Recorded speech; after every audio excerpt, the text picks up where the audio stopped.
Setelah kejadian menegangkan di hutan, di mana Raden Said bertemu dengan sosok alim misterius yang ternyata adalah Sunan Bonang, hati Raden Said tak bisa tenang.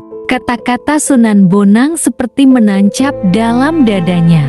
Apakah engkau akan menebang seluruh pohon demi mencari sebatang kayu yang lurus? Kalimat itu terus berputar di kepalanya. Raden Said merasa malu, tapi juga penasaran. Siapakah sebenarnya orang tua itu?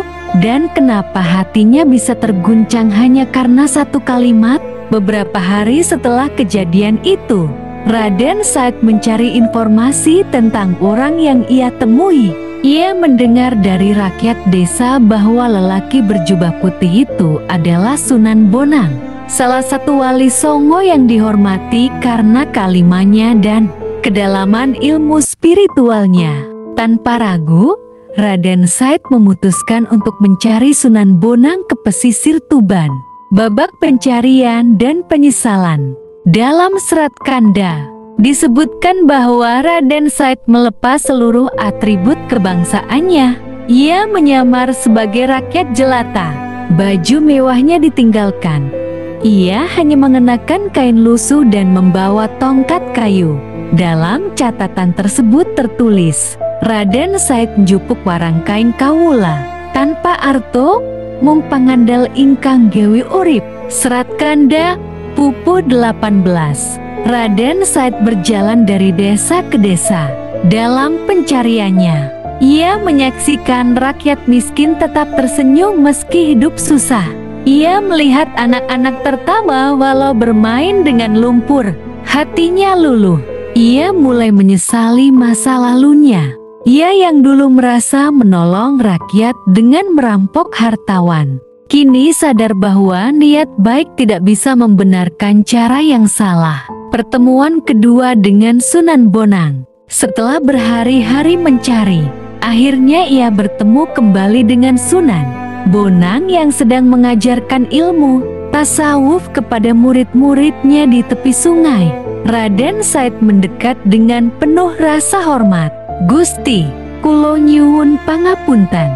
Lares panjenengan ingkang mirsani kule ing wana. Sunan Bonang hanya tersenyum.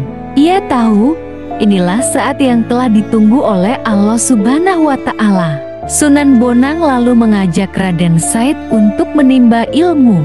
Namun, ujian pertamanya sungguh berat. Ia diminta menjaga tongkat di pinggir sungai selama 3 tahun.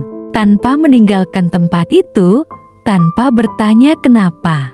Dalam babat Tanah Jawi disebutkan, Raden Said karana sianggon sabar, 5 tahun tan minggah, mung lunggu ana ing pinggir Bengawan. Babat Tanah Jawi, lembar 44. Walaupun dalam beberapa versi disebut 3 tahun, namun semua sepakat bahwa masa itu adalah ujian kesabaran. Ujian kesabaran dan spiritualitas. Setiap hari, Raden Said hanya duduk, panas, hujan, lapar semua ia hadapi tanpa mengeluh. Ia mengisi waktu dengan dizikir dan renungan. Dari situ, jiwanya berubah. Duniawi tak lagi menarik. Ajakan subscribe. Jika kisah ini menyentuh hati Anda, bantu channel Kisah Hikmah Islami 11 terus berkembang dengan cara like, komentar, dan subscribe. Semoga setiap cerita memberi hikmah dan menambah iman.